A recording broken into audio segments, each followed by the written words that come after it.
പ്രിയപ്പെട്ട സുഹൃത്തുക്കളെ, സഹോദരങ്ങളെ, തീർച്ചയായും നിങ്ങൾ ഈ വീഡിയോ മുഴുവനും കാണുവാൻ ശ്രമിക്കുക. കാരണം അത്രയേറെ നമ്മളെല്ലാവരെയും ബാധിക്കുന്ന ഒരു സെൻസിറ്റീവായ ഒരു ഇഷ്യൂവിനെ കുറിച്ചാണ് ഞാൻ സംസാരിക്കാൻ പോകുന്നത്. ആ ഒരു ഇഷ്യൂവിലുണ്ടായ ഇന്ത്യയിൽ ഒരു കോടതി വിധിയെ കുറിച്ചാണ് സംസാരിക്കാൻ പോകുന്നത്. അത് മാത്രമല്ല, ഈ വീഡിയോയിൽ കൂടി ഈ ഇഷ്യൂ എന്ത് വലിയൊരു പ്രശ്നമാണ്, അല്ലെങ്കിൽ കഴിഞ്ഞ ഒരു 10 വർഷം കൊണ്ട് വളരെ ഒരു പ്രശ്നം സൃഷ്ടിച്ച ഒരു കാര്യമാണെന്ന് ഞാൻ ഇതിലൂടെ വരച്ചു കാണിക്കാം. അതിനൊരു ഭീകരത വരച്ചു കാണിക്കാൻ ശ്രമിക്കുന്നത്. അത് മാത്രമല്ല, നാം ഒരു പൊതുവായി എല്ലാവരും കൂടി അതിനെതിരെ ഒരു ഒറ്റക്കെട്ടായി പോരാടേണ്ട കാര്യങ്ങളെ കുറിച്ചും അല്ലെങ്കിൽ നാം സ്വീകരിക്കേണ്ട നടപടികളെ കുറിച്ചുമുള്ള ഒരു അഭിപ്രായവും നിങ്ങളുമായി പങ്കുവെക്കുന്നുണ്ട്. അതുകൊണ്ട് ദയവ് ചെയ്ത് നിങ്ങൾ ഈ വീഡിയോ മുഴുവനായി കാണണം. ഞാൻ എല്ലാ വീഡിയോ ഇങ്ങനെ കാണണമെന്ന് പറയാറില്ല. ഉറപ്പായിട്ടും ഇതൊരു കാലിക പ്രസക്തിയുള്ള ഒരു സംഭവം തന്നെയാണ്. അതായത് ഇന്ന് രാവിലെ ഓൺലൈനിൽ കുറച്ച് വാർത്തകൾ ശ്രദ്ധിച്ചു. അത് മാത്രമല്ല, പത്രം എടുത്ത് നിവർത്തി നോക്കിയപ്പോൾ ആദ്യ വാർത്ത ഇതായിരുന്നു. അതായത് തെരുവുനായ ശല്യം എന്ന് പറഞ്ഞാൽ വെറുതെയുള്ള പേവിഷബാധയേറ്റ് ഒരു 6 വയസ്സുകാരി പെൺകുട്ടി മരിച്ചതും അതിനെ തുടർന്നുണ്ടായ കോടതി വിധിയുമാണ്. അതെ, മൃഗസ്നേഹികളോട് മരിച്ചുപോയ കുട്ടികളെ അല്ലെങ്കിൽ പേവിഷബാധയേറ്റ കുട്ടികളെ തിരിച്ചു കൊണ്ടുവരാൻ സാധിക്കുമോ? അല്ലാതെ ഈ കാര്യത്തിൽ ഇടപെട്ടാൽ കർശന കോടതി അലക്ഷ്യ നടപടികളടക്കം കർശന നടപടികൾ നിങ്ങൾക്കെതിരെ സ്വീകരിക്കുമെന്ന് നമ്മുടെ പരമോന്നത നീതിപീഠമായ ബഹുമാനപ്പെട്ട സുപ്രീം കോടതിയുടെ ഒരു ഡിവിഷൻ ബെഞ്ച് ഉത്തരവിട്ടിരിക്കുകയാണ്. അത് മാത്രമല്ല, തെരുവ് നായകളെ 8 ആഴ്ചക്കകം ഒരു ഷെൽട്ടറിലേക്ക് മാറ്റാൻ നിർദ്ദേശം പുറപ്പെടുവിച്ചിരിക്കുകയാണ്. ഇതിനെ ചെറുപ്പക്കാർക്കും പ്രായമായവർക്കും കുട്ടികൾക്കും തെരുവുനായ ഭീതിയില്ലാതെ തെരുവിലിറങ്ങാനുള്ള സാഹചര്യം സർക്കാർ സൃഷ്ടിക്കണമെന്നും അതിന്റെ ഉത്തരവാദിത്വം ഭരണകർത്താക്കൾ കാണണമെന്നും ആ കോടതി വിധിയിലൂടെ നമുക്ക് മനസ്സിലാക്കാൻ സാധിക്കുന്നത്. അതായത് ഈ കേസിനാസ്പദമായ സംഭവം ഒരു കഴിഞ്ഞ ജൂലൈ 28-ാം തീയതി ഒരു 6 വയസ്സുകാരി കുട്ടി തെരുവുനായെ കടിച്ച് പേവിഷബാധയേറ്റ് മരിച്ചിരുന്നു.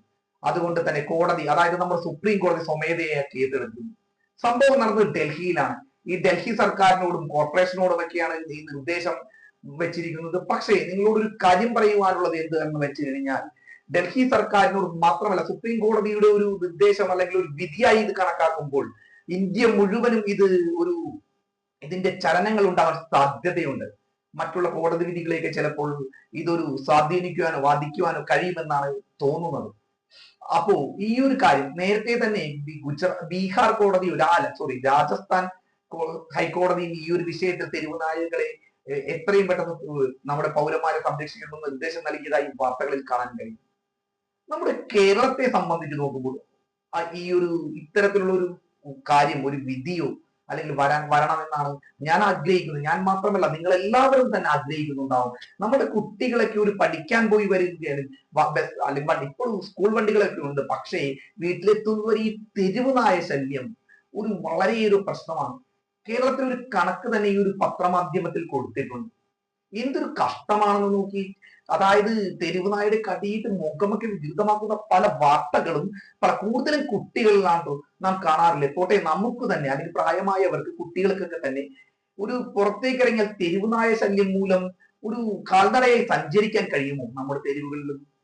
സർക്കാരിനെയും കുറ്റം പറയുവാൻ വേണ്ടിയല്ല ഞാൻ ഈ വീഡിയോ ഇടുന്നത്. സർക്കാർ സംവിധാനങ്ങൾ അവർക്ക് കഴിയുന്ന രീതിയിൽ അവരുടെ പരിമിതികൾക്കുള്ളിൽ നിന്ന് പ്രവർത്തിക്കുന്നുണ്ട് എന്ന് അറിയാം. പക്ഷെ ഇതിന്റെ സാങ്കേതികത അല്ലെങ്കിൽ ഇതൊരു പൂർണ്ണമായി നിർമ്മാർജ്ജനം ചെയ്യാൻ നാം എന്താണ് സ്വീകരിക്കേണ്ടത് എന്ന് ഇപ്പോഴും ഒരു വ്യക്തതയില്ലാത്ത ഒരു കാഴ്ചപ്പാടാണ്, അല്ലെങ്കിൽ ഇതാണ് കടന്നു പോകുന്നത്. അതിന്റെ ഇടയ്ക്ക് കുറെ മൃഗസ്നേഹികൾ, ആ മൃഗസ്നേഹികളോട് ഒരു കാര്യം പറയട്ടെ, ഒരിക്കലും ഒരു തെരുവുനായയെ പോലും കൊല്ലണമെന്ന് ഞാൻ ആഗ്രഹിക്കുന്നില്ല. ഈ ഭൂമി എല്ലാവർക്കും ഉള്ളതാണ്. എല്ലാ തെരുവുനായകളും എല്ലാ ജീവജാലങ്ങൾക്കും ഉള്ളതാണ്. അതുകൊണ്ട് ഒരിക്കലും അവയെ കൊല്ലണമെന്ന് പറയുന്നില്ല.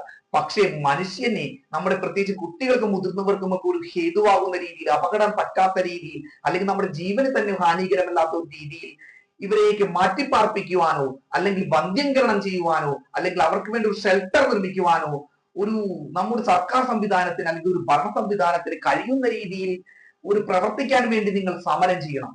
അല്ലാതെ ഈ തെരുവുനായ ആക്രമണത്തിൽ ഉണ്ടായാൽ തെരുവുനായകൾ തോന്നിയ രീതിയിൽ അലഞ്ഞു നിറഞ്ഞു കിടക്കട്ടെ എന്നൊരു സമീപനത്തോട്, ആ ഒരു സമീപനത്തെ സപ്പോർട്ട് ചെയ്യുന്ന കുറച്ച് മൃഗസ്നേഹികളെ വിരളമായെങ്കിലും കണ്ടിട്ടുണ്ട്. ആ നിലപാടുകൾക്കെതിരെയാണ് നാം.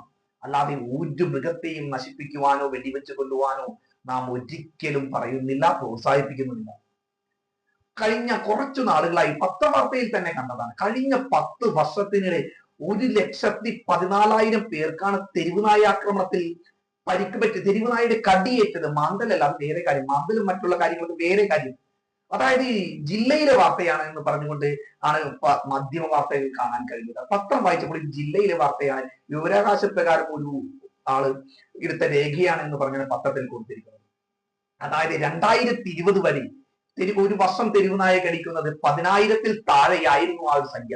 പക്ഷേ 2020 ശേഷം ഒരു ക്രമാനുഗതമായ ഒരു വർധനമാണ് ഉണ്ടായത് എന്ന് പറഞ്ഞു കഴിഞ്ഞാൽ നിങ്ങൾക്ക് ആ ഒരു കണക്കുകൾ പറഞ്ഞാൽ തീർച്ചയായും ബോധിക്കും. അതായത് 10,000-ൽ താഴെ മാത്രം ഒരു വർഷം കേസുകൾ ബന്ധപ്പെട്ടിരുന്നത് 2021 ആയപ്പോൾ 2020 8,600 സംതിങ് ആയിരുന്നു.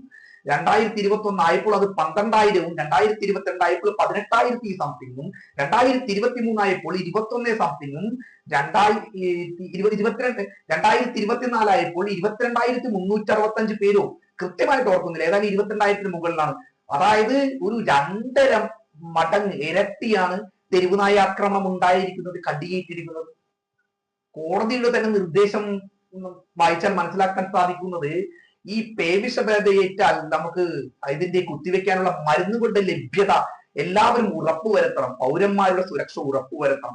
സാധാരണക്കാർക്ക് തെരുവുനായകളെ പേടിക്കാതെ പുറത്തിറങ്ങുവാനുള്ള ആ ഒരു സാഹചര്യം ഒരുക്കാൻ എല്ലാ ഭരണ സംവിധാനങ്ങളും തയ്യാറാകണം. അല്ലാതെ സുപ്രീം കോടതിക്ക് ഇതിനകത്ത് പ്രത്യേകിച്ച് ഇൻട്രസ്റ്റ് ഒന്നുമില്ല. അതായത് സ്വമേധയെടുത്ത കേസിലോ ഒരു ഉത്തരമാണ് കേട്ടോ. അതായത് ജെബി അർദിവാൾ പിന്നെ ഒരു ആർ മഹാദേവൻ എന്ന് പറയുന്ന 2 ബഹുമാനപ്പെട്ട ജഡ്ജിമാരുടെ ആ ഒരു ബെഞ്ചാണ് ഇത് വിധിച്ചതെന്നാണ് പത്രവാർത്തകളിലൂടെ മനസ്സിലാക്കാൻ സാധിക്കുന്നത്.